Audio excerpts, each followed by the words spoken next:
So what happens is I get asked this every now and then I always think, why didn't I mention that?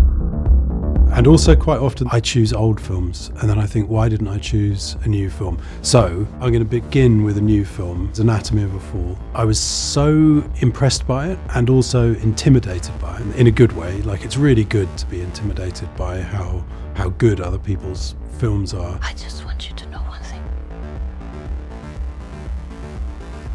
I'm not a monster.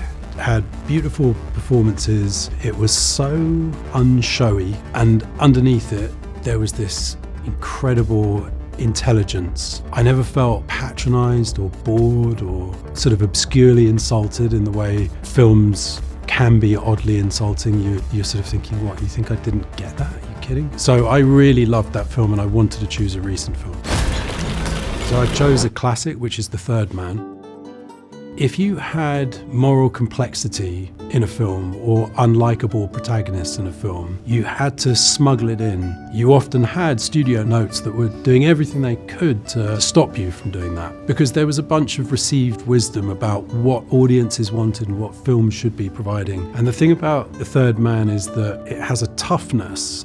In and around its elegance is just a beautiful bit of filmmaking. It has real moral murkiness. Look down there. Would you really feel any pity if one of those dots stopped moving forever? If I offered you 20,000 pounds for every dot that stopped, would you really, old man, tell me to keep my money? Or would you calculate how many dots you could afford to spend? Free of income tax, only. That is really startling and confrontational in a good way. In Switzerland, they had brotherly love. They had 500 years of democracy and peace. And what did that produce? The cuckoo clock. Then I'm going to choose All That Jazz. It's fully art and it's also fully engrossing in the way that entertainment is engrossing. Talk about moral complexity, like in The Third Man. This has a really scorching, brutal, inward-looking attack by the filmmaker through the lead actor.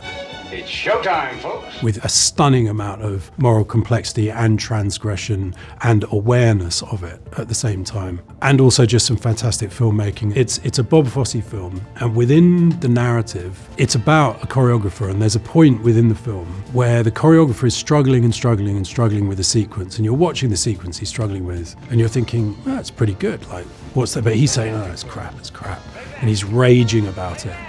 And then he has a breakthrough and he presents his breakthrough to his financial backers, and the audience is in the same position as the financial backers, so they're seeing the thing at the same time as well. Now, in order for it to work, the breakthrough has to be brilliant and something you've never seen before. And that's a hell of a card trick to set yourself up for in a film, because if what you then show is not brilliant, you've objectively failed.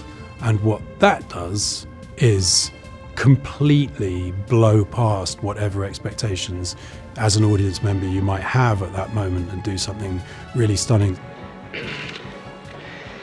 Interesting. It's a very, very brave film, and very, very beautifully made, and I just loved it. Bye bye, happiness.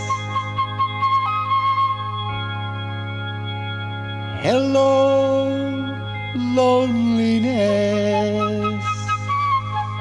I think I'm gonna die. I'm partly choosing Kes because I hope this is going to happen. I've just written and delivered a script for Danny Boyle, which is 28 years later. We made a film well over 20 years ago, 28 Days Later. And when I wrote 28 Days Later, one of the things I did was rip off a novel called Day of the Triffids, British sci-fi novel. Ripped off other things as well, but ripped off Day of the Triffids. I was always very aware of that.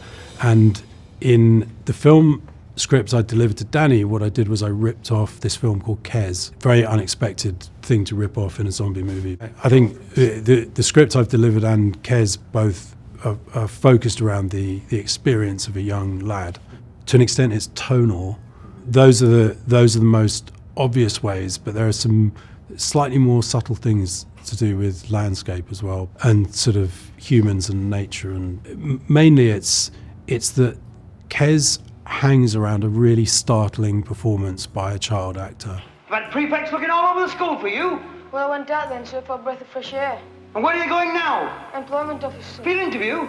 Well, get off then, lad. This lad is just stunning in Kes. I think it absolutely gave me the courage, actually. That makes me sound brave, I don't mean it like that. The hope, or something like that, that one could do that within this other context and it would work. Because I'm ripping it off, I want to sort of direct people towards the source material. It's a really wonderful film. It's a very moving film. It's a very, very honest film, and I've stolen from it, so I'm name checking it.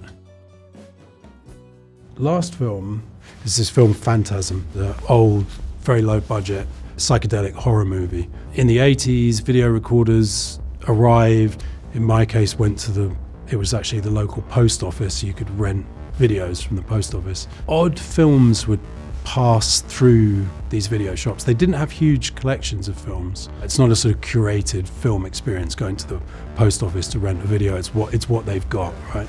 And they were eclectic, and these slightly arbitrary places would just acquire them and rent them out. One of them was Fantasm. I think I probably watched it like maybe 4 or 5 times. That's what you did when you were a kid.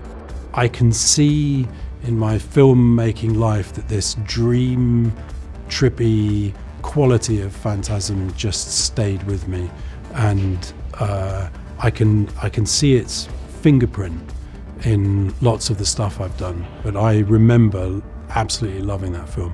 I haven't watched it again because I don't want to damage the memory. Lovely, inventive, crazy in the best way bits of movie making, and yeah, for me, big influence. I've been waiting for you.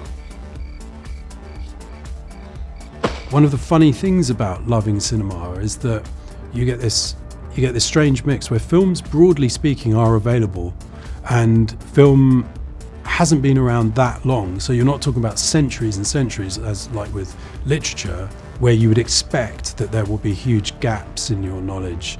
You feel like, no, there's enough to get. There's little enough, and there's accessibility enough that you should be able to get that knowledge. But at the same time, a lot slips through one's private net. And then when you discover absolute jewel like that, it's very, very rewarding.